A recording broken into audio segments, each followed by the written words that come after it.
Hello friends, आज का हमारा टॉपिक है। आज के इस लेक्चर के अंदर एक्सेल में मैथ एंड टेक्नोमेट्री से रिलेटेड कुछ और इम्पॉर्टेंट फार्मूले को हम सीखने वाले हैं। सबसे पहले हम बात करने वाले हैं रैंड फंक्शन क्या होता है। उसके बाद हम देखेंगे कि रैंड बिटवीन फंक्शन का क्या यूज़ होता है।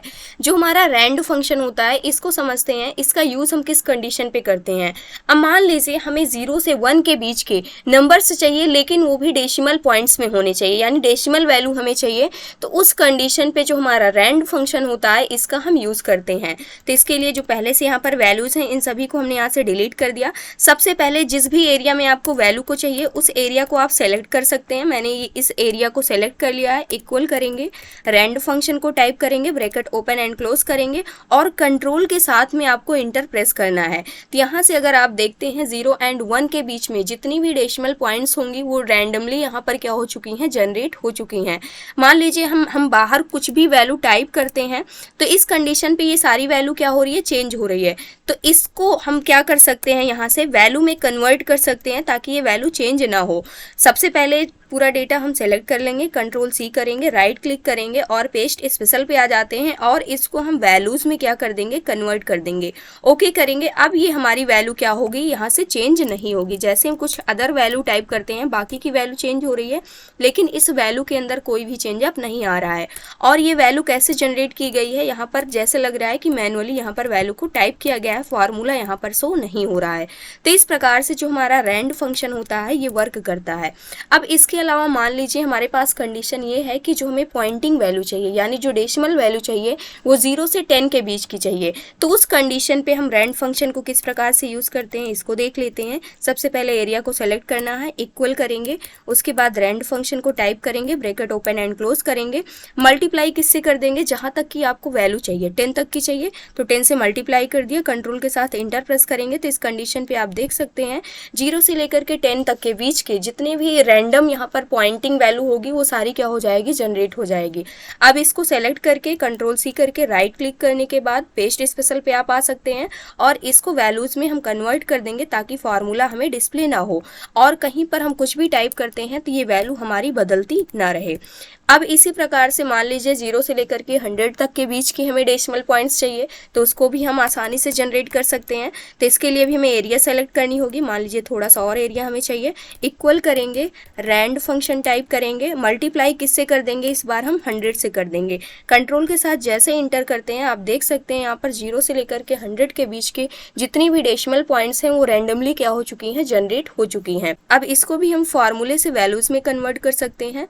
तो यहाँ से हमने ओके कर दिया। अब ये भी क्या हो चुका है, वैल्यूज में कन्वर्ट हो चुका है। अब इसी प्रकार से हमारे पास होता है rand between function. Rand between function का क्या काम होता है, अगर आपको रैंडमली इंटीजर नंबर को जनरेट करना हो तो उस कंडीशन पे हम रैंड बिटवीन फंक्शन का यूज करते हैं। अब इसको भी हम एक बार देख लेते हैं। तो यहाँ से मान लीजिए मैंने इतना डेटा क्लियर किया। सबसे पहले एरिया सेलेक्ट करना है, इक्वल करेंगे, उसके बाद यहाँ से हम टाइप करेंगे रैंड बिटवीन फंक्शन को। ये दो वैल्यू को मांगता है। सबसे पहले बॉटम आपको वैल्यू बतानी होगी, उसके बाद टॉप वैल्यू, यानी कि स्टार्ट कहाँ से होना चाहिए। हम चाहते हैं 10 से लेकर के 100 के बीच की जो रैंडम इंटीजर वैल्यू है वो हमारे पास यहाँ पर रैंडमली जनरेट हो जानी चाहिए। इसके बाद कंट्रोल के साथ इंटर प्रेस करेंगे तो आप देख सकते हैं रैंडमली यहाँ पर वैल्यू क्या हो चुकी है, जनरेट हो चुकी है। अब यहाँ पर अगर बाहर हम कुछ टाइप करते हैं तो ये वैल्यू हमारी क्या हो रही है, चेंज हो रही है, लेकिन इन सभी वैल्यू में कोई भी चेंजअप नहीं आ रहा है।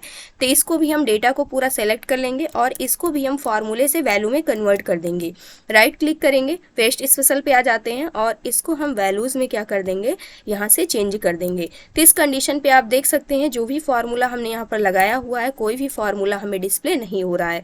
रैंड बिटवीन का जो यूज़ होता है ये काफ़ी ज़्यादा होता है। जैसे मान लीजिए हम मार्कशीट का डेटा बना रहे हैं और हमारे पास सब्जेक्ट दिया गया है मैथ, हिंदी, इस प्रकार से साइंस और इसी प्रकार से और भी सब्जेक्ट दिए गए हैं। मान लीजिए यहाँ से कंप्यूटर दिया गया है और इन सभी में हमें क्या करना है, रैंडमली स्टूडेंट्स के मार्क्स को जनरेट करना है। अब मान लीजिए हमें जो मार्क्स चाहिए वो 34 से ले सकते हैं हम, 34 से हमें 95 के बीच का चाहिए।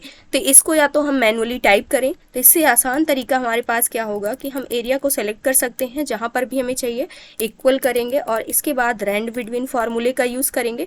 बॉटम वैल्यू हमारे पास 34 है, उसके उसके बाद कॉमा लगाएंगे, टॉप वैल्यू हमारे पास 95 है। इस प्रकार से ब्रैकेट क्लोज करते हैं, कंट्रोल के साथ इंटर प्रेस करते हैं, तो इस कंडीशन पे आप देख सकते हैं सभी स्टूडेंट्स के सब्जेक्ट के मार्क्स यहाँ पर क्या हो चुके हैं, रैंडमली जनरेट हो चुके हैं।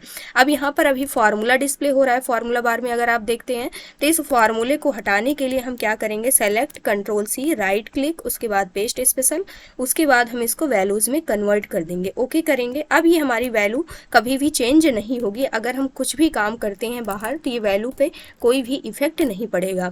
तो इस प्रकार से जो हमारा रैंड फंक्शन होता है और जो रैंड बिटवीन फंक्शन होता है ये यूज होता है एक्सेल के अंदर। तो ये था आज का हमारा टॉपिक। आई होप दोस्तों अगर आज की इन्फॉर्मेशन आपको अच्छी लगी हो तो प्लीज़ वीडियो को लाइक करना, चैनल को सब्सक्राइब करना और दोस्तों के पास शेयर करना।